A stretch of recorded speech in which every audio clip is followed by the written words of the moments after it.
अरिहंत सिद्ध सूर्योपाध्याय साधु सर्व अर्थ के प्रकाशी मांगलिक उपकारी है।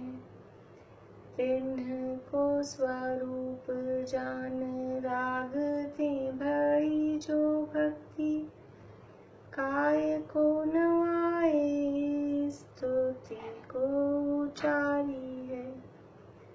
धन्य धन्य तिन्हि ते काज सब आज भये कर जोर बार बार वंदना हमारी है। मंगल कल्याण सुख ऐसो हम चाहत हैं। हो मेरी ऐसी दशा जैसी तुम धारी है। हो मेरी ऐसी दशा जैसी तुम धारी है।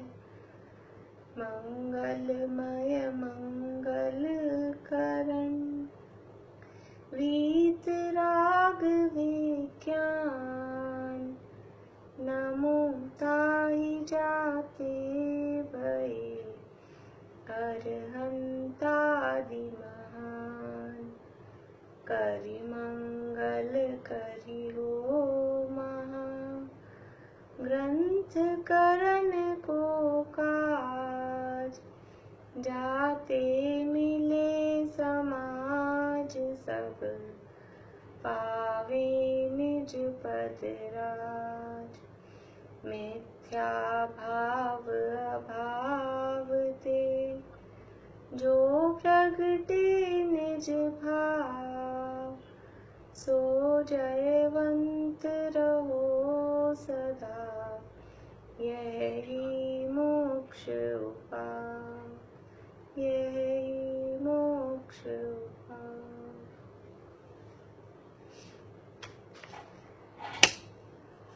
दूसरा अधिकार मोक्षण प्रकाशक ग्रंथ,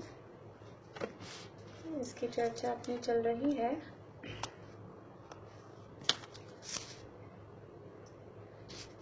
जीव और कर्म ये दो न्यारे न्यारे द्रव्य हैं।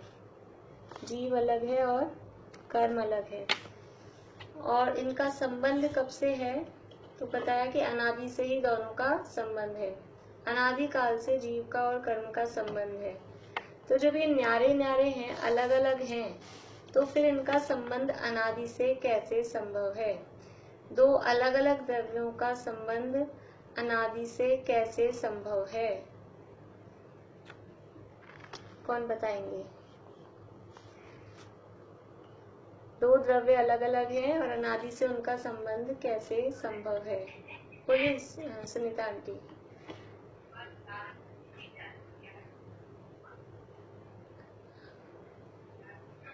हाँ पारुल बताइए।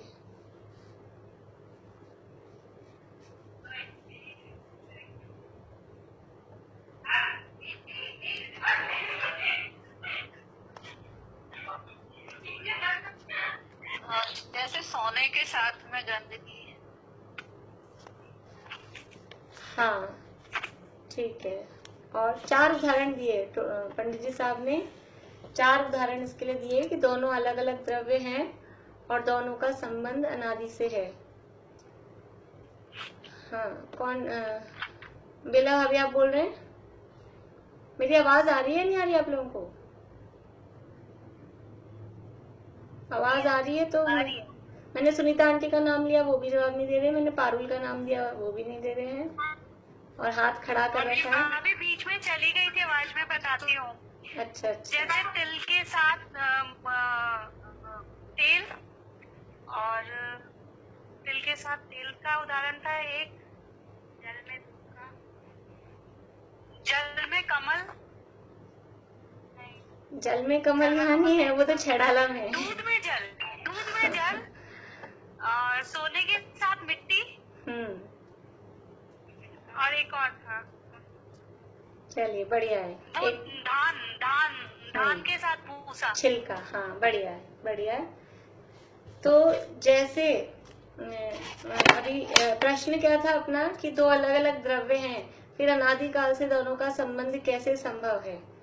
तो जवाब क्या है कि ऐसा संबंध लोक में भी देखे जाते हैं। दो द्रव्य भिन्न भिन्न होते हैं, फिर भी मूल से ही, यानी जब से वो पैदा हुए हैं तब से ही उनका संबंध दिखाई देता है। अलग अलग होने पर भी उनका संबंध मूल से ही होता है। जैसे दूध और जल, सोना और मिट्टी, तुष और कण, तिल और तेल। यद्यपि ये अलग अलग है, दूध और पानी अलग अलग है, फिर भी जहां से जो उसका मूल स्रोत है आने का, वहीं से वो दोनों साथ में मिले हुए ही होते हैं। ऐसे ही जीव और कर्म, ये दो अलग अलग द्रव्य हैं, दोनों न्यारे न्यारे द्रव्य हैं, फिर भी अनादिकाल से दोनों का एक संबंध, दोनों का एक में एक रूप बना वो हो रहा है। इसलिए ऐसा संबंध होने में कोई दोष नहीं है, ऐसा कोई असंभव नहीं है। फिर ये जब दोनों अनादि से ही एक हैं, तो इनको दो हैं ये कैसे पता लगा? जब अनादि से ही दो मिले हुए हैं, तो फिर आप कैसे कह सकते हो कि ये दो हैं? अनादि से साथ है, इसका मतलब दोनों एक ही हैं। जीव और कर्म दोनों एक ही हैं। बोलिए ज्योति जी। और जैसे अगर हम दूध को बॉईल करते हैं तो उसमें से पानी अलग हो जाता है और वो पावर रह जाता है, उसी तरह जो जैसे सिद्ध भगवान बने तो सारे कर्म अलग हो गए, तो उससे पता चला कि दो अलग अलग चीजें थी। बढ़िया। अनादि से तो साथ में थे, मूल से तो साथ में मिले हुए थे, लेकिन वो बाद में अलग अलग हो गए। तो बाद में जब अलग हुए तब पता लगा अरे ये तो दोनों मिले दिख रहे थे, ये दोनों वास्तव में एक नहीं थे।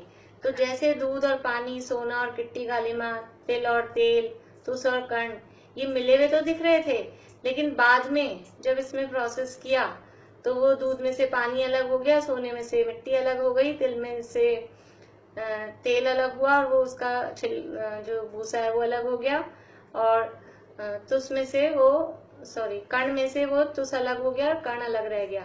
तो जब ये दोनों अलग अलग हुए तब पता लग गया कि ये दोनों अलग अलग ही थे।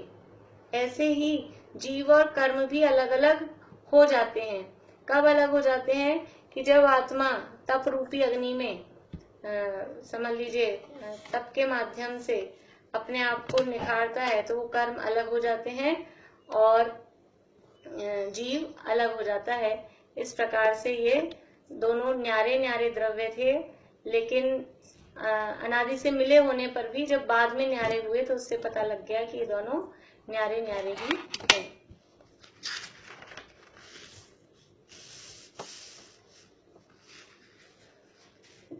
घातिया कर्म किसे कहते हैं? घातिया कर्म किसे कहते हैं? साधना जी हैं? साधना जी हैं क्या क्लास में? कुछ लोगों ने नाम भी नहीं डाल रखे हैं, वीडियो भी ऑफ है। रजनी जी? साधना जी ये क्लास नहीं करती। अच्छा, तो ये किसका है? 1 2 3 4 5 6? हाँ, दिन में किया था उन्होंने। नहीं, ये अभी भी है ये नंबर 1 2 3 4। मुझे भी दिख रहा है ये नंबर 1 2 3 1 2 3 4 5 6। चलिए कोई बात नहीं। रजनी जी आप बताइए, घातिया कर्म किसे कहते हैं?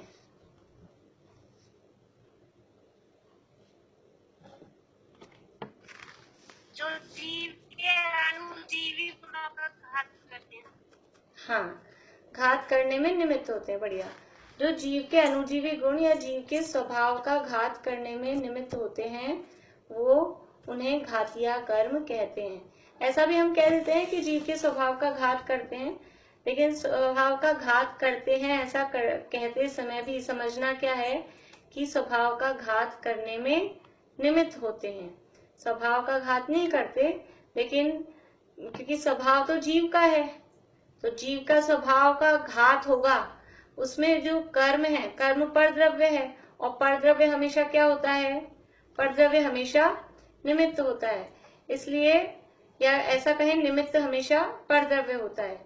तो चार घातिया जो कर्म है उनसे जीव के स्वभाव का या अनुजीवी गुणों का घात होता है। उनके निमित्त से जीव के स्वभाव का घात होता है। तो घात होने का अर्थ क्या? यहाँ घात होता है या घात करते हैं, घात होने का अर्थ क्या है? बोले निशा आंटी। स्वभाव का मतलब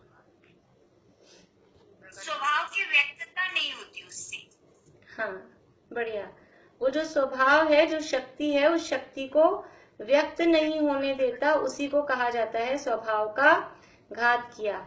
जो अपने स्वभाव की शक्ति है, उस शक्ति को व्यक्त नहीं होने देना ही स्वभाव का घात करना है। वास्तव में स्वभाव का पूर्ण रूप से सर्वथा ही घात नहीं होता है, उसकी व्यक्तता का अभाव होना, उसका नाम घात करना है। कल हमारी चर्चा नित्य निगोध और इतर निगोध के संबंध में चली थी, पेज नंबर 31 पर। निगोध किसे कहते हैं? निगोध किसे कहते हैं? मोनिका भाभी बोलिए। साधारण वनस्पति को निगोध कहते हैं। हाँ, और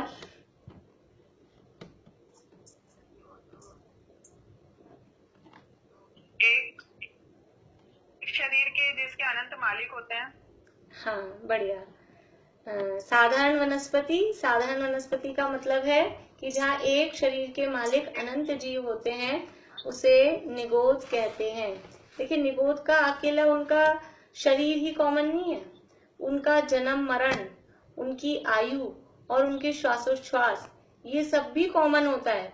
एक साथ जन्मते हैं, एक साथ मरते हैं, एक साथ श्वास लेते हैं और एक सी उनकी आयु होती है।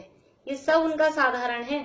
शरीर तो कॉमन है ही है, लेकिन उनका जन्म मरण, आयु और श्वासोच्छ्वास, ये सब भी उनकी एक साथ होती है, ये सब भी उनका कॉमन है।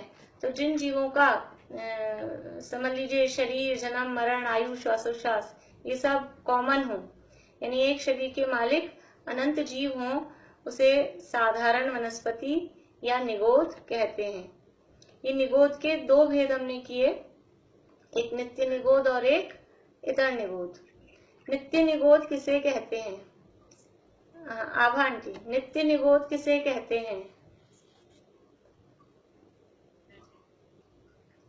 आवाज चालू करिए आपकी।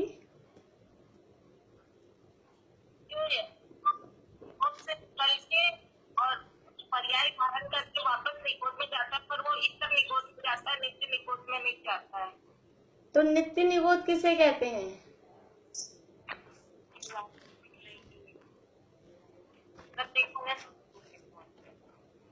चलिए, आपकी आवाज भी प्रॉपर नहीं आ रही, कोई बात नहीं, म्यूट कर लीजिए।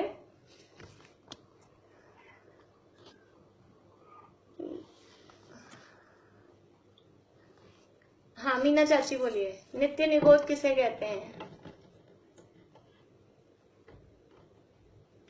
आवाज चालू करिए। जहाँ से जीव एक बार भी बाहर नहीं निकलता है, उसको नित्य निगोध कहते हैं, और जहाँ फिर वापस से दोबारा जाता है, उसको इतर निगोध। जहाँ से जीव आज तक एक बार भी बाहर नहीं निकला है, नहीं निकलता है, ऐसा नहीं, निकल जाएगा कभी ना कभी, 6 महीने 8 समय में 608 जीव निकल रहे हैं। लेकिन नित्य निगोध का मतलब क्या है? अनादि काल से लेके आज तक जो जीव केवल निगोध अवस्था में ही रहा, उसकी वो निगोध अवस्था नित्य कंटिन्यू रही, मेंटेन रही। निगोध अवस्था के अलावा दूसरी पर्याय जिसने धारण ही नहीं की, ऐसी अवस्था का नाम, ऐसी पोजीशन का नाम है नित्य निगोध। जो जीव अनादि काल से लेके आज तक निगोध अवस्था में ही है। आवाज प्रॉपर नहीं आ रही और बार बार कट रहा है। आवाज नहीं आ रही है? नहीं, आवाज तो आ रही है। देखिए, 1-2 मिनट ट्राई करते करिए, अगर सबको नहीं आ रही हो तो बोलिएगा, नहीं तो फिर अपन वापस से बंद करके फिर चला के देखते हैं। नहीं, आवाज तो आ रही है? क्या ही प्रॉब्लम होगा? हाँ, तो फिर बिला अभी आपके नेट में प्रॉब्लम होगा थोड़ा फिर कुछ, क्योंकि मेरे यहाँ तो एकदम प्रॉपर आवाज आ रही है। चलिए, बढ़िया है। हाँ। तो नित्य निगोध का मतलब क्या कि जिस जीव ने आज तक निगोध के अलावा दूसरी कोई पर्याय धारण नहीं की, ऐसा जीव कहलाता है नित्य निगोध। और जो जीव निगोध से निकलकर दूसरी किसी पर्याय में गया हो, निगोध के अलावा, पृथ्वी कायक में, जल कायक में, अग्नि कायक में, अथवा समझ लीजिए प्रत्येक वनस्पति में, या फिर 2 इंद्रिय, 3 इंद्रिय, 4 इंद्रिय, किसी भी पर्याय में गया हो और वहां घूम फिर कर वापस से जो जीव निगोध में आ गया, वो कहलाता है इतर निगोद। जैसे अपने ऐसा नहीं कहते हैं एक सादी मिथ्या दृष्टि और एक अनादि मिथ्या दृष्टि। अनादि मिथ्या दृष्टि का मतलब क्या, जो अनादि काल से मिथ्यात्व अवस्था में ही है, वो अनादि मिथ्या दृष्टि। अनादि मिथ्या दृष्टि को हम उदाहरण कह रहे हैं, उदाहरण के लिए हम नित्य निगोद जैसा, नित्य निगोद को अनादि मिथ्या दृष्टि जैसा कह सकते हैं कि जो अनादि काल से उसी पोजीशन में है, वो कहलाएगा नित्य निगोद। और सादी मिथ्या दृष्टि किसे कहते हैं कि जिसने मिथ्यात्व को एक बार छोड़ दिया, मिथ्यात्व को छोड़ दिया यानी सम्यक्त प्रकट कर लिया और फिर वापस से मिथ्या दृष्टि हो गया, तो उसे बोलेंगे सादी मिथ्या दृष्टि। ऐसे ही जिसने निगोद को एक बार छोड़ दिया और निगोद को छोड़ने के बाद कहीं घूम फिरकर वापस से निगोद में आ गया, उसका नाम है इतर निगोद। जो अनादि काल से निगोद में है और आज तक निगोद में है, उसका नाम नित्य निगोद। और जो निगोद से एक बार निकलकर वापस से निगोद में आ गया, उसका नाम है इतर निगोद। तो ये नित्य निगोद कौन सी जगह पर है और इतर निगोद कौन सी जगह पर है? नित्य निगोद का क्षेत्र कौन सा है और इतर निगोद का क्षेत्र कौन सा है? बोलिए सुनीता आंटी। निगोद या जीव तो तीन लोक में, सभी पूरे तीनों लोक में है। हाँ बढ़िया। ऐसा कोई ये नित्य निगोद और इतर निगोद ये क्षेत्र की अपेक्षा नाम नहीं है। नित्य निगोद और इतर निगोद क्षेत्र की अपेक्षा से नाम नहीं है। ये तो समझ लीजिए भाववाची शब्द है, वो उसकी अवस्था को बताने वाला शब्द है।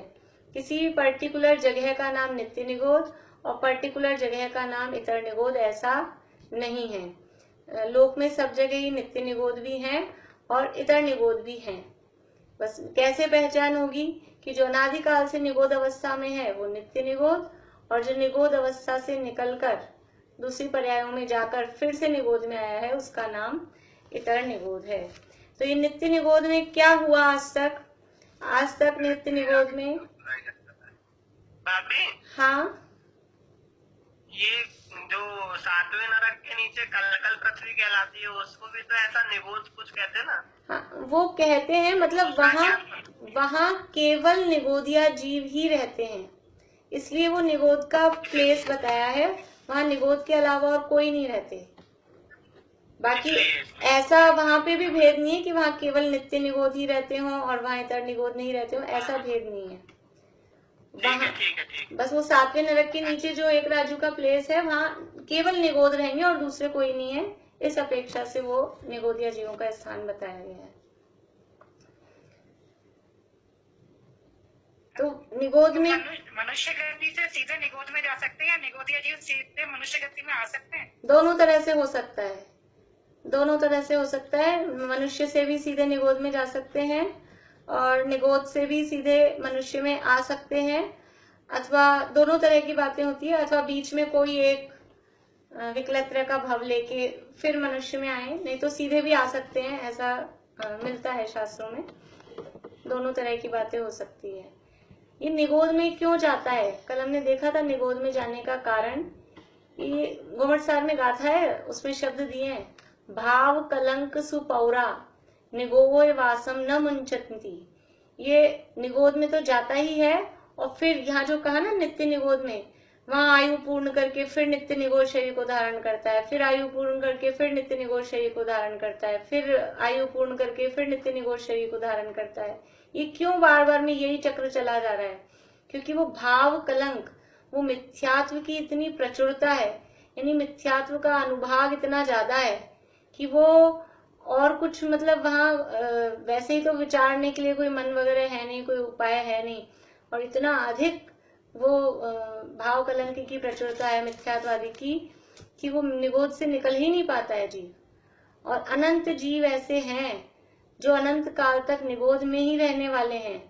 कल हमने जो एक आलू की वो आलू में से सुई की नोक पे जो हमने कण लिया था, उस कण में जितने जीव हैं, उन जीवों की संख्या में से, यानी वो जो एक कण में जीव आए ना, वो इतने जीव हैं कि वो पूरे जीव भी 3 काल में मिला के सिद्ध नहीं होंगे। एक आलू की सुई की नोक पे जो आलू का कण आया है, उसमें इतने जीव हैं कि वो सारे जीव भी 3 काल में मोक्ष नहीं जाएंगे, इतने जीव हैं। और पूरे आलू में कितने जीव होंगे।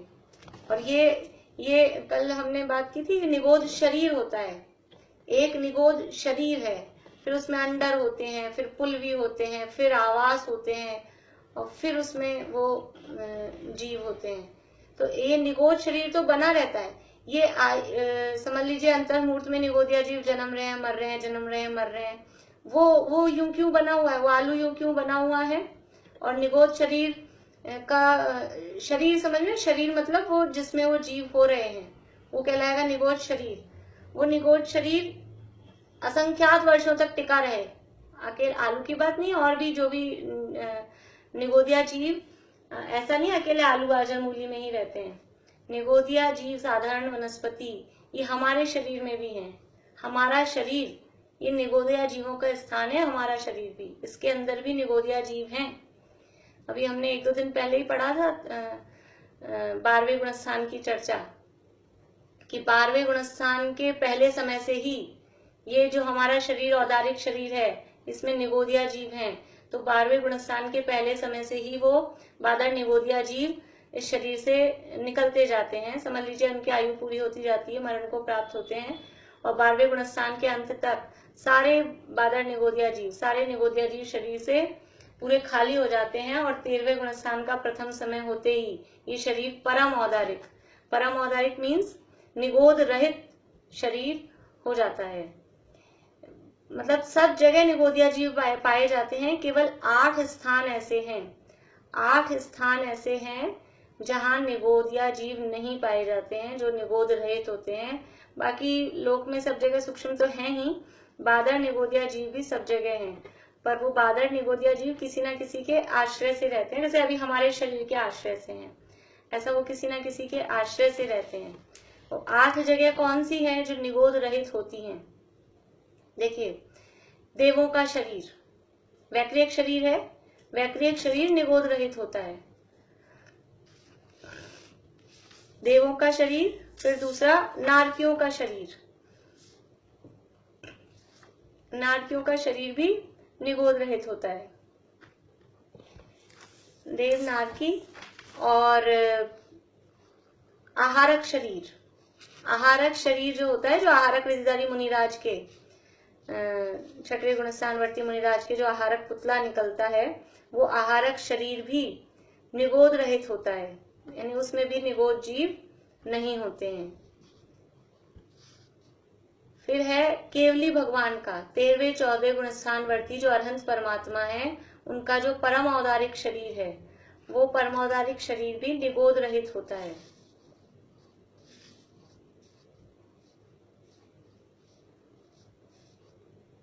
अब कौन रह गए हैं, 4 प्रकार के स्थावर, पृथ्वी कायिक, जल कायिक, अग्नि कायिक और वायु कायिक।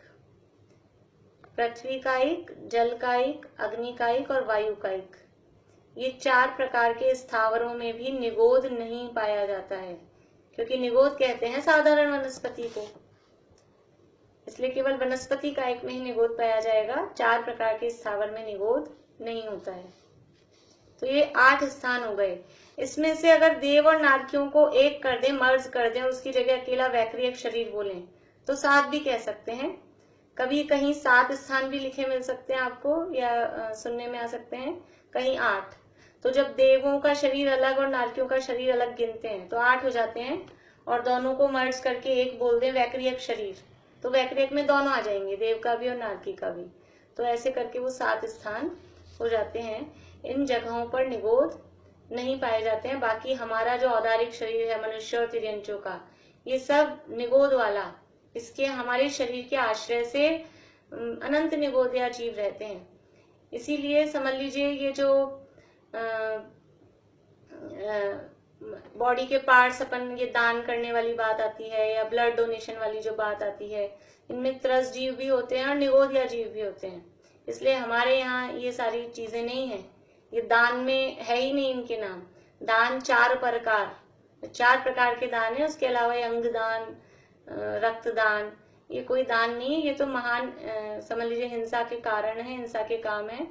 और वो मांस का दान है एक तरह से। तो वो उसके शिविर लगाना और उसके कैंप लगाना वो बिल्कुल भी जैन धर्म के सम्मत नहीं है ये सारी बातें। देखिए आगे अपन पढ़ते हैं पेज नंबर 32 पे। वहां से 6 महीना 8 समय में 608 जीव निकलते हैं और वे निकलकर अन्य पर्यायों को धारण करते हैं। निगोदिया जीव कितने हैं? देखिए एक इंद्रिय जीव, टोटल जीव कितने हैं? टोटल जीव है अनंत, टोटल जीवों की संख्या है अनंत। तो अब जीवों को 2 भागों में बांटा है, एक त्रस और एक स्थावर। संसारी जीवों की बात करें, सबको भी मिला लें, सिद्धों को भी मिला लें, तो त्रस और स्थावर। तो किसकी संख्या ज्यादा है? यानी एक इंद्रिय जीव और त्रस जीव, तो किसकी संख्या ज्यादा है? त्रस में आ गए 2 इंद्रिय, 3 इंद्रिय, 4 इंद्रिय, 5 इंद्रिय और पंच इंद्रिय में चारों गति के, ये सब त्रस में हैं। और एक इंद्रिय तो अकेले एक इंद्रिय है। आप एक इंद्रिय को भी छोड़ो, अकेला निगोद, एक साइड निगोद और एक साइड त्रस, तो कौन ज्यादा है? निगोद जीव इतने ज्यादा हैं, निगोदिया जीव एक इंद्रिय जीव इतने ज्यादा हैं, वो है अनंत की संख्या में। एक इंद्रिय जीव है अनंत की संख्या में और त्रस जीव होते हैं असंख्यात। अब इस असंख्यात बड़ा है कि अनंत बड़ा है? अनंत बड़ा होता है, अनंत ज्यादा होता है, असंख्यात वो अनंत से छोटा होता है। तो जितने भी टोटल कर लें, जितने भी त्रस जीव हैं, वो त्रस जीवों की संख्या टोटल करके भी होगी असंख्यात, और एक इंद्रिय जीव होते हैं अनंत।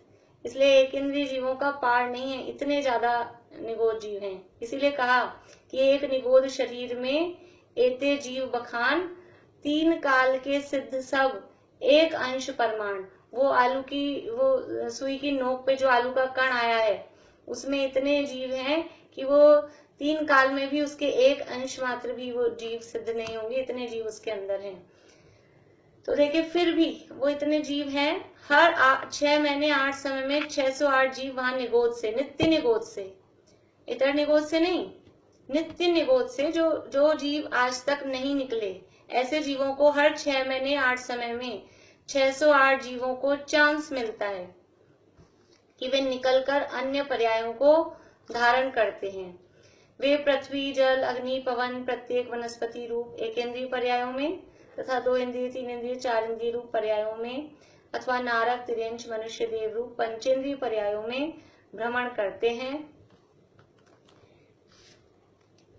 वहां कितने ही काल भ्रमण कर फिर निगोद पर्याय को प्राप्त करे, सो उसका नाम इतर निगोद है। अन्य पर्यायों में भ्रमण करके फिर से निगोद में आ गए तो उसका नाम इतर निगोद है। इतर निगोद को कहीं कहीं और शास्त्रों में, वैसे तो इतर निगोद ही नाम मिलता है, कहीं कहीं पर चतुर्गति निगोद भी इसके लिए शब्द मिलता है। चतुर्गति निगोद मीन्स 4 गतियों में घूमकर फिर आ गए निगोद में। तो वैसे ज्यादा तो शब्द इतर निगोद ही मिलता है, पर दूसरा नाम इसका चतुर्गति निगोद भी है। देखिए यहाँ अपन ने जो कल बात की थी, ये इसी मोक्षा प्रकाशक में पेज नंबर 63 पर वो उदाहरण दिया है। तीसरे अध्याय में एक इंद्रिय जीवों के दुख बताए हैं, 62 पेज पे एक इंद्रिय जीवों के दुख नाम से हेडिंग है। देखिए कि जो निगोद से निकलते हैं उसका जो उदाहरण कल हमने लिया था कि इस संसार में बहुत काल तो एक इंद्रिय पर्याय में ही बीतता है, इसलिए अनादि ही से तो नित्य निगोद में रहना होता है। फिर वहां से निकलना ऐसा है जैसे भाड़ में भुंजते हुए चने का उचट जाना। भाड़ में वो चने सेकता है भड़बूजा और कोई चना उचट जाए, तो इस प्रकार से वो निगोद से निकलना बहुत ही मुश्किल है। वो पूरा अपनी जान में वो ढक के रखता है कि कोई एक भी दाना निकल नहीं जाए, फिर भी कोई ना कोई चना उसमें से निकल ही जाता है। इस प्रकार वहां से निकलकर अन्य पर्याय धारण करे तो त्रस में बहुत थोड़े काल ही रहता है, एक इंद्रियों में ही बहुत काल व्यतीत होता है। इस तरह से ये उदाहरण यहाँ दिया था, अपन पढ़ेंगे जब वहां पहुंचेंगे। वापस आ जाइए अपना पेज नंबर 32 पे। वहां कितने ही काल रहकर, सेकंड पैरा, वहां से निकलकर अन्य पर्यायों में भ्रमण करते हैं। नित्य निगोद से निकला, नित्य निगोद से निकल गया और फिर अन्य पर्यायों में भ्रमण किया, अन्य पर्यायों में भ्रमण करके और वापस से निगोद में आ गया तो इतर निगोद, और फिर वहां काफी काल रहा और फिर वहां से निकलकर अन्य पर्यायों में वापस से आ गया। यानी एक बार निगोद से निकलकर दोबारा इतर निगोद में आ जाएंगे तो उस इतर निगोद की एक लिमिट है। यद्यपि बहुत बड़ा काल है, बहुत बड़ा काल है, फिर भी उस इतर निगोद की एक लिमिट है, अनलिमिटेड ऐसा टाइम नहीं है। तो वो वहां इतर निगोद में बहुत समय रहा, फिर वापस से अन्य पर्यायों में परिभ्रमण किया। वहां परिभ्रमण करने का उत्कृष्ट काल, जो इतर निगोद से निकला और अन्य पर्यायों में परिभ्रमण किया, तो अन्य पर्यायों में परिभ्रमण करने का उत्कृष्ट काल पृथ्वी आदि स्थावरों में असंख्यात कल्प मात्र है। यानी इतर निगोद में था, उस इतर निगोद से निकलकर पृथ्वी कायिक, जल कायिक, अग्नि कायिक, वायु कायिक, इनमें हुआ। निगोद तो है साधारण वनस्पति, तो वहां से निकलकर फिर पृथ्वी कायिक, जल कायिक, अग्नि कायिक या वायु कायिक और प्रत्येक वनस्पति कायिक, इन पर्यायों में हुआ। तो कितना टाइम उन पर्यायों में रह सकता है? मैक्सिमम उत्कृष्ट काल, इन पृथ्वी आदि स्थावरों में रहने का उत्कृष्ट काल असंख्यात कल्प मात्र। असंख्यात का मतलब है, समझ लीजिए कि हमारी बुद्धि से मतिशुद्ध ज्ञान में आने वाली संख्या नहीं, उसका नाम असंख्यात। जो संख्या मतिशुद्ध ज्ञान में नहीं जानी जा सके उसका नाम हम कितना जान सकते हैं? हम जैसे हमारे कंप्यूटर, हमारे मोबाइल, ये कैलकुलेटर, ये फेल हो जाते हैं, इनकी एक लिमिट होती है, उसके बाद ये मना कर देते हैं, हम नहीं बता सकते। ऐसे ही जो हमारा मतिशुद्ध ज्ञान रूपी कंप्यूटर है, कितने से कितना बड़ा मैथमेटिशियन हो, लेकिन एक लिमिट के बाद वो कैलकुलेशन करना बंद कर सकता है, वो कैलकुलेशन नहीं कर पाता है। तो ये जिसको मतिशुद्ध ज्ञान नहीं पकड़ पाए, ऐसी संख्या कहलाती है असंख्यात। तो अन्य जो स्थावर की पर्याय हैं उनमें घूमने का मैक्सिमम काल कितना है? असंख्यात कल्प। कल्प कहते हैं कल्प काल को। कल्प काल मीन्स, कल्प काल मतलब क्या होता है? ये जो हमारे काल होते हैं, उत्सर्पणी अवसर्पणी, उत्सर्पणी काल और अवसर्पणी काल। 10 कोड़ा कोड़ी सागर का अवसर्पणी काल और 10 कोड़ा कोड़ी सागर का उत्सर्पणी काल। इस प्रकार 20 कोड़ा कोड़ी सागर का ये जो एक कल्प काल कहलाता है, काल चक्र जिसे कहते हैं। सुखमा सुखमा, फिर अवसर्पणी में सुखमा सुखमा, सुखमा फिर सुखमा दुखमा, फिर दुखमा सुखमा, दुखमा और दुखमा दुखमा।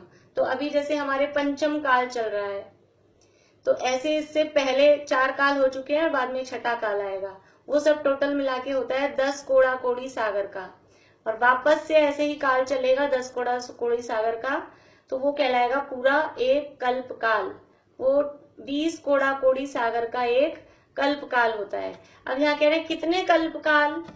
20 कोड़ा कोड़ी सागर। पहले तो 20 लिखें, फिर उसके आगे करोड़। 1 करोड़ में कितनी जीरो होती हैं?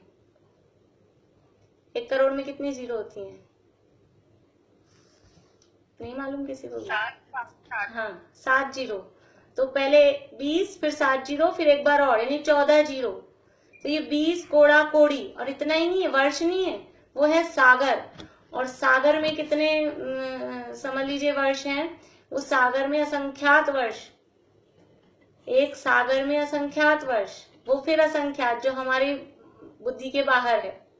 तो 20 कोड़ा कोड़ी सागर का एक कल्प, और ऐसे कितने कल्प काल तक वो स्थावरों में घूम सकता है? असंख्यात कल्प कालों तक, असंख्यात कल्प कालों तक स्थावरों में, पृथ्वी, जल, अग्नि, वायु, इनमें घूमता रहे। इतर निगोद से निकला और पृथ्वी का एक हुआ, फिर कभी जल का एक हुआ, फिर वापस पृथ्वी का एक हुआ, फिर वापस पृथ्वी का एक हुआ, फिर जल का एक हो गया, फिर वायु का एक हो गया, फिर वापस अग्नि का एक हो गया। इस तरह से इन्हीं में, एक इंद्रिय से ऊपर नहीं उठ पाया, एक इंद्रिय में ही, स्थावरों में ही घूमता रहा। निगोद से निकल गया लेकिन उन स्थावरों में ही घूमता रहा। तो मैक्सिमम असंख्यात कल्पकाल तक घूम सकता है। और द्वि इंद्रिय आदि पंचेंद्रिय पर्यंत रसों में अभी एक इंद्रिय का बताया, और फिर अगर 2 इंद्रिय, 3 इंद्रिय, 4 इंद्रिय, पंच इंद्रिय इस तरह से त्रस पर्याय में आए तो उसमें उत्कृष्ट काल कितना है? त्रस पर्याय में रहने का उत्कृष्ट काल साधिक 2000 सागर। साधिक यानी कुछ अधिक कुछ प्लस, जैसे ऐसा होता है अपने कोई चीज अपन ने ली तो 102 ऐसे कुछ रुपए की है तो अपन ऐसे बोलते हैं 100 प्लस है, 102 है, 110 है, 105 है, तो वो ऊपर की चीज अपन ज्यादा नहीं बोलते, 100 प्लस ऐसे। तो ये साधिक मतलब वो कुछ प्लस है, किससे? 2000 सागर, 2000 और वो है सागर। सागर का मतलब है वही असंख्यात वर्ष, असंख्यात वर्षों का एक सागर है। सागरों की आयु देवों की और नारकियों की होती है। तो त्रस पर्याय में रहने का उत्कृष्ट काल है साधिक 2000 सागर। उसमें से देखिए, उसमें से यहाँ नहीं लिखा है, उस 2000 सागर में से, साधिक 2000 सागर में से 2 इंद्रिय में भी जाना है, 3 इंद्रिय में भी जाना है, 4 इंद्रिय में भी, पंच इंद्रिय में भी। और पंच इंद्रियों में नरक, तिर्यंच, मनुष्य और देव, चारों गतियों का इस साधिक 2000 सागर में।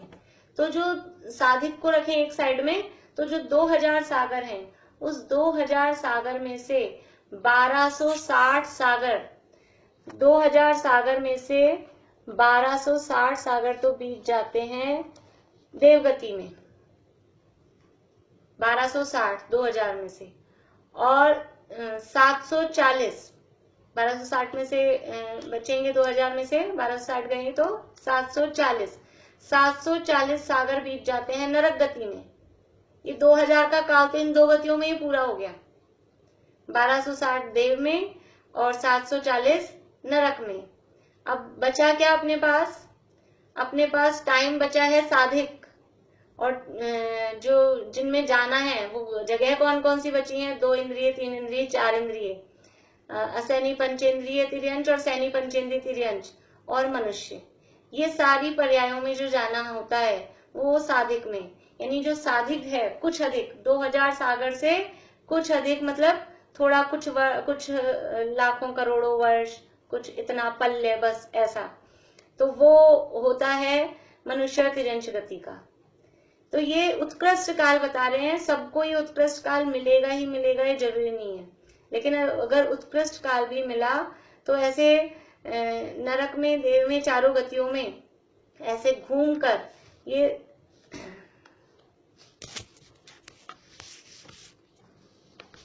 तो त्रस पर्याय का, त्रस समझ में आता है, 2 इंद्रिय से पंच इंद्रिय, त्रस पर्याय का जो उत्कृष्ट काल है, इतर निगोद से निकले और त्रस पर्याय में आए, तो त्रस पर्याय का उत्कृष्ट काल है साधिक 2000 सागर।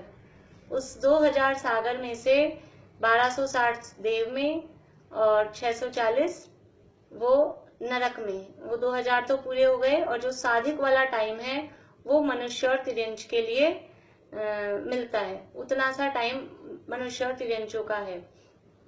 तो ये 740 है कि 640? हाँ, सॉरी 740, 1260 देव के और 740 नरक गति के। तो ये 2000 मतलब हमको ऐसा लगता है कि हम तो मनुष्य बन गए, हम मनुष्य बन गए तो क्या दिक्कत है, अपन तो बन ही गए हैं मनुष्य। लेकिन ये मनुष्य भाव का टाइम कितना कम है। देव बनना और नारकी बनना, और नारकी के भी कंपेयर हम करें, ये 2000 सागर में से ज्यादा टाइम किसको मिला हुआ है? देवों के, यानी देव गति के लिए टाइम ज्यादा है। इसका मतलब कि ये एक क्या समझ में आता है इससे हमको, कि एक मतलब ह्यूमन नेचर है कि वो पाप से डरता है तो पाप कम करता है, पुण्य ज्यादा करता है। स्वर्ग में जा रहा है, देवगति में जा रहा है, तो पाप करके तो नहीं जा सकता। 1260 सागर देवगति के लिए दिए गए, इसका मतलब है कि जीव पुण्य में लगना चाहता है, पुण्य करता है, और अपने आप स्वाभाविक ही ऐसी वृत्ति जीव की रहती है। और ये जो पुण्य पाप है, नरक में जाना और स्वर्ग मिलना, ये तो सामान्य है, ये तो एक संसार चक्र में अपने आप ही है। संसार चक्र में अपने आप ही जीव के भाव बदलते रहते हैं, शुभ से अशुभ, अशुभ से शुभ, और उसमें स्वर्ग में जाना और नरक में जाना, ये पंच परावर्तन के क्रम में ये बराबर होता ही रहता है। तो ये कोई खास बात नहीं, कोई हमको थोड़े बहुत भी शुभ भाव हो जाते हैं तो हम ऐसे अपने आप को ऐसे समझते हैं कि हाँ हम कुछ हैं, थोड़ा ये छोड़ दिया, थोड़े व्रत ले लिए, थोड़ा स्वाध्याय कर लिया, किसी दिन 2-5 मिनट चिंतन चल रहा है तो लगता है हाँ हम कुछ हैं। लेकिन वास्तव में ये अपने क्रम में आने वाले भाव बहुत बार हमने किए। ये सामान्य रूप से ये जो मंद कषाय रूप शुभ भाव हैं ये बहुत बार किए हैं वास्तव में, लेकिन उससे कुछ हल नहीं निकला, संसार का अभाव नहीं हुआ। शुभ भाव भी कषाय है और अशुभ भाव भी कषाय है। संसार का अभाव किससे होगा? ये शुभ अशुभ दोनों, शुभ भाव अशुभ भाव दोनों आश्रव भाव हैं। वो आश्रव है संसार के ही कारण है, बंध के ही कारण है। तो शुभ अशुभ से रहित, उनसे विलक्षण जो शुद्ध भाव है वो शुद्ध भाव हमने कभी नहीं किया। तो वो कभी कर्म के उदयजन्य पुण्य का फल भोगने स्वर्ग में चले गए, कभी कर्म के उदयजन्य पाप का फल भोगने नरक में चले गए, कभी देव में, कभी तिर्यंश में, कभी मनुष्य में। ये ऐसे ऑटोमेटिक प्रक्रिया में अपने आप ही चलता रहा। अब यहाँ ये जो हमें मनुष्य भाव मिला है, सोचने समझने की शक्ति मिली है, तो हमें ये सोचना है कि पुण्य में नहीं अटक जाना है। पुण्य होता है, आता है, अपने आप सब होता है, लेकिन पुण्य में ही संतुष्ट नहीं हो जाना कि इतना सा करके अपन तो बहुत इतना तो करते हैं, दिन में 3-3 बार तो ये क्लास सुनते हैं, उसके अलावा ये करते हैं, पाठ पढ़ते हैं, पूजन करते हैं और स्वाध्याय करते हैं, और कितना करें। लेकिन ये सब वास्तव में ये तो एक कार्यक्रम बन गए हैं अपने। हमें अपने आत्मा की ओर लक्ष्य देना चाहिए, आत्मा को अनुभव करने का, आत्मा को प्राप्त करने का वो प्रयास करना चाहिए। भेद विज्ञान बढ़ाना चाहिए, भेद विज्ञान का अभ्यास निरंतर करना चाहिए। जितना पढ़े सुने उससे ज्यादा चिंतन और अंदर में विचार वो होना चाहिए वास्तव में। तो देखिए, वहां कितने ही काल रहकर वहां से निकलकर अन्य पर्यायों में भ्रमण करते हैं। वहां परिभ्रमण करने का उत्कृष्ट काल पृथ्वी आदि स्थावरों में असंख्यात कल्प मात्र। कल्प को समझ में नहीं आता हो तो कल्प काल जल्दी से हमें समझ में आ जाता है। असंख्यात कल्प काल है और द्विइंद्रियादि पंचेंद्रिय पर्यंत त्रसों में साधिक 2000 सागर है। ये उत्कृष्ट काल बता रहे हैं। इतर निगोद में 2.5 पुद्गल परावर्तन मात्र है जो कि अनंत काल है। इतर निगोद, नित्य निगोद से निकलकर अन्य पर्यायों में भ्रमण किया, वापस से जो निगोद में आए तो वापस से इतर निगोद में आए, जैसे इतर निगोद कहा, वहां पर उत्कृष्ट काल रहे, मैक्सिमम रहे, तो वहां कितना रह सकते हैं, यानी कितने टाइम बाद मैक्सिमम कि अब वहां से निकलेगा ही, तो उसका टाइम है 2.5 पुद्गल परावर्तन। और ये 2.5 पुद्गल परावर्तन कितना काल है? जो कि अनंत काल है। हम अभी टाइम कितना हुआ है देखिए, पुद्गल परावर्तन की चर्चा अपन थोड़ी सी कल करेंगे, अभी थोड़ी हड़बड़ी सी रहेगी अपने को। कल अपन इस पुद्गल परावर्तन की चर्चा थोड़ी बहुत करेंगे कि कैसा होता है ये परावर्तन, पर ये टाइम कितना है? अनंत काल है। देखिए, इसके लिए वापस से वो 63 पेज निकालिए। यहाँ पुद्गल परावर्तन का स्वरूप थोड़ा बताया है पंडित जी साहब ने कि 63 पेज की पहली लाइन, पुद्गल परावर्तन का काल ऐसा है जिसके अनंतवें भाग में भी अनंत सागर होते हैं। पुद्गल परावर्तन मतलब कितना बड़ा काल है? यहाँ कह रहे हैं 2.5 पुद्गल परावर्तन, और एक पुद्गल परावर्तन अपन ने लिया, उसके अनंत हिस्से कर दिए, अब उसका एक हिस्सा उठाया, पुद्गल परावर्तन के अनंतवें भाग यानी अनंत हिस्से कर दिए, उसमें से एक हिस्सा लिया, उस एक हिस्से में भी अनंत सागर, और एक सागर समझ लीजिए असंख्यात वर्षों का एक सागर है। असंख्यात को हम गिन नहीं सकते, हम बता नहीं सकते, इतना बड़ा वो काल होता है। तो उसके एक भाग में अनंत सागर है, फिर दूसरे भाग में अनंत सागर, तीसरे भाग में अनंत सागर, चौथे भाग में अनंत सागर, 5वें भाग में अनंत सागर, ऐसे करते करते अनंत भाग तक पहुंचेंगे। अनंत सागर, कितना बड़ा काल पुद्गल परावर्तन का काल है। और इतर निगोद में चले गए तो मैक्सिमम टाइम 2.5 पुद्गल परावर्तन, ऐसा एक पुद्गल परावर्तन, फिर 2 पुद्गल परावर्तन, फिर आधा और, ऐसा 2.5 पुद्गल परावर्तन ये इतर निगोद में रहने का उत्कृष्ट काल है। इतर निगोद से निकलकर कोई स्थावर पर्याय प्राप्त करके फिर निगोद जाते हैं। और वो 2.5 पुद्गल परावर्तन पूरे हुए, ये संसार का क्रम बता रहे हैं। अनादिकाल से नित्य निगोद में जन्म मरण चल रहा था, वहां से निकला, कोई पर्याय प्राप्त की दूसरी। देखिए जो टाइम बताया है ना कि त्रस पर्याय में रहने का उत्कृष्ट काल साधिक 2000 सागर है, एक इंद्रियादिक में रहने का असंख्यात कल्प काल है, ये तो उत्कृष्ट काल है। ऐसा हो कि निगोद से निकले और एक अंतर जो परावर्तन है, हाँ जी, परावर्तन है, वापस निगोद में रहने का समय है। हाँ, चारों गति में घूमने का समय, वापस निगोद में, इतर निगोद में रहने का उत्कृष्ट समय। वापस जो निगोद में गया यानी इतर निगोद में, उसका उत्कृष्ट काल है। अब 2.5 पुद्गल परावर्तन के बाद एक बार तो निकलेगा, लेकिन वो 2.5 पुद्गल परावर्तन पूरा होते होते वो अनंत काल जैसा है। यद्यपि खत्म होता है वो भी, लेकिन बहुत बड़ा काल है। और फिर क्या हुआ, 2.5 पुद्गल परावर्तन के बाद निकले और एक अंतर्मूर्त के लिए ही समझ लीजिए लट बन गए। लट बने, 2 इंद्रिय हो गए और किसी सब्जी में हो गए थे, भिंडी में, और किसी ने चक्कू लगा दिया और वो अवस्था पूरी करी और वापस से आ गए निगोद में। ये जो टाइम बताए हैं ये तो उत्कृष्ट काल है। असंख्यात कल्प मात्र और 2000 सागर, ये तो उत्कृष्ट काल है।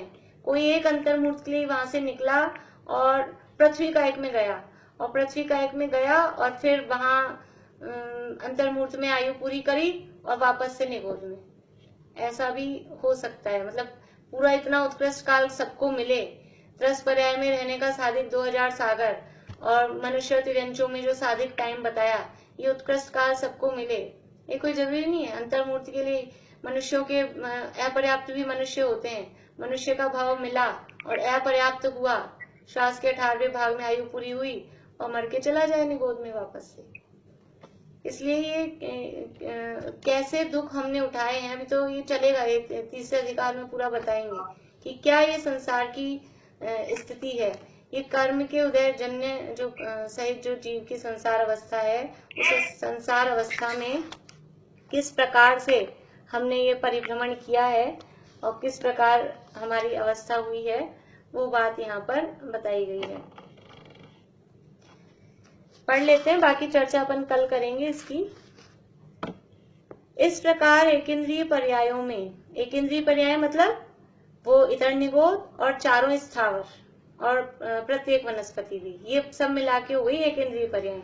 एकेंद्रीय कहेंगे तो 5 प्रकार के स्थावर आ जाएंगे, और निगोद कहेंगे तो अकेला वो साधारण वनस्पति, उसको ग्रहण करेंगे। तो एकेंद्रीय पर्यायों में अब सबको मिलाएं, स्थावरों का असंख्यात कल्प और जो इतर निगोद का 2.5 पुद्गल परावर्तन था, इनको प्लस करेंगे। तो एकेंद्रीय पर्यायों में उत्कृष्ट परिभ्रमण का काल असंख्यात पुद्गल परावर्तन मात्र है। टोटल एकेंद्रीय पर्यायों में जो परिभ्रमण कर रहे हैं, पृथ्वी का एक, जल का एक, अग्नि का एक, वायु का एक, प्रत्येक वनस्पति और साधारण वनस्पति, इनमें परिभ्रमण का उत्कृष्ट काल असंख्यात पुद्गल परावर्तन मात्र लिख रहे हैं। फिर भी मात्र पुद्गल परावर्तन की थोड़ी सी हम कल देखेंगे, जिनको पता है उनको तो मालूम है कि पुद्गल परावर्तन चीज क्या है। असंख्यात पुद्गल परावर्तन मात्र है तथा जगन्य तो सर्वत्र एक अंतर्मूर्त काल है। कम से कम रहे किसी भी पर्याय में तो अंतर्मूर्त के लिए रहे और वापस से निगोद में आ जाए, ऐसा जगन्य तो सर्वत्र एक अंतर्मूर्त काल है। इस प्रकार अधिकांश तो एकेंद्रीय पर्यायों का ही धारण करना है, अन्य पर्यायों की प्राप्ति तो काकतालीय न्यायवत जानना। इस प्रकार इस जीव को अनादि से ही कर्म बंधन रूप रोग हुआ है। इति कर्म बंधन निदानम वर्णनम, ये जो एक मेन हेडिंग टॉपिक था कर्म बंधन का निदान, वो यहाँ पूरा होता है। लेकिन अभी अपन कल और इस पे भी चर्चा करेंगे, भी पढ़ लिया है और बातें हैं इसमें करने की। अभी आपको कुछ पूछना है तो पूछ सकते हैं।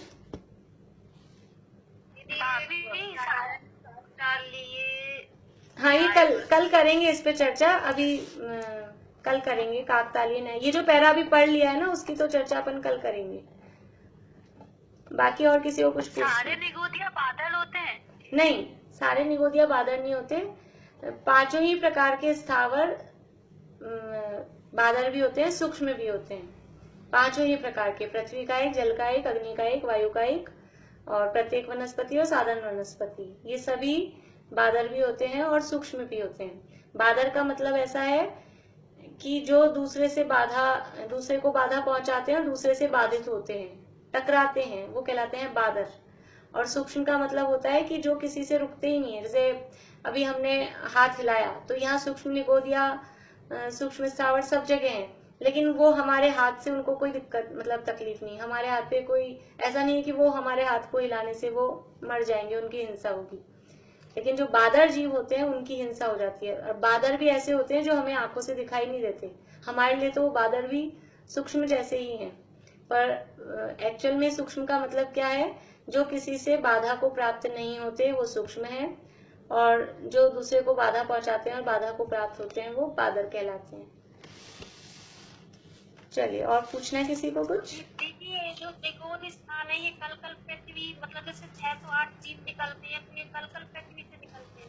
नहीं, वो कल पृथ्वी में से भी निकल सकते हैं, और जहाँ भी नित्य निगोद हो, ऐसा कल पृथ्वी में ही नित्य निगोद होते हो ऐसा नहीं है। नित्य निगोद जीव भी सब जगह हैं, इतर निगोद जीव भी सब जगह हैं। अब जहाँ से जो निकल जाए, वो जिसका नंबर आ जाए वो निकल जाए। नित्य निगोद तो वो होता है जहाँ से कोई, ये आपने 10 कोड़ा नहीं, नित्य निगोद वो नहीं होता जहाँ से कोई निकलता ही नहीं है। नित्य निगोद का अर्थ ये है जो आज तक निगोद से नहीं निकला, वो नित्य निगोद।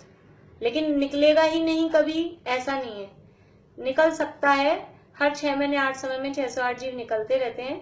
हाँ, लेकिन फिर भी हर 6 महीने 8 समय में 608 जीव निकलते रहते हैं, फिर भी कभी वो निगोद राशि खत्म नहीं होगी। अनंत काल बाद भी हम जाके देखेंगे तो वो निगोद उतने के उतने अनंत हमको दिखेंगे, वो इतने अनंत है निगोद, इसलिए वो खत्म हो जाएंगे निकल के, ऐसा कभी नहीं होगा। हाँ, और कुछ पूछ रहे हैं कोई? भाभी ये 20 कोड़ा कोड़ी हाँ, पारुल आप बोलिए। ज्योति जी आप रुकिए एक मिनट, पारुल बोलिए। 20 कोड़ा कोड़ी सागर का जो कल्पकाल होता है उसमें कौन कौन से, 10 कोड़ा कोड़ी का कौन सा काल होता है? 10 कोड़ा कोड़ी का अवसर्पणी और 10 कोड़ा कोड़ी का उत्सर्पणी। जैसे अभी जो चल रहा है वो अवसर्पणी काल है।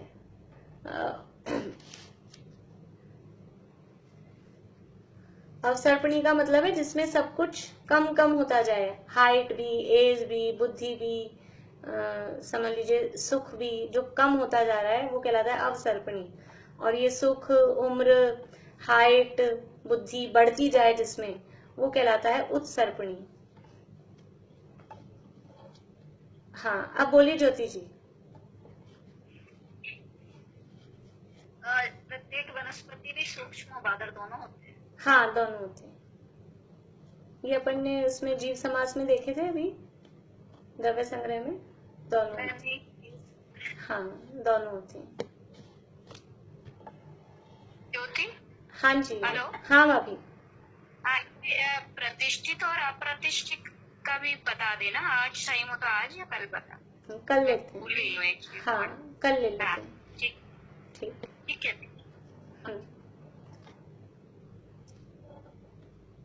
ठीक है, जिनवाणी स्तुति बोले।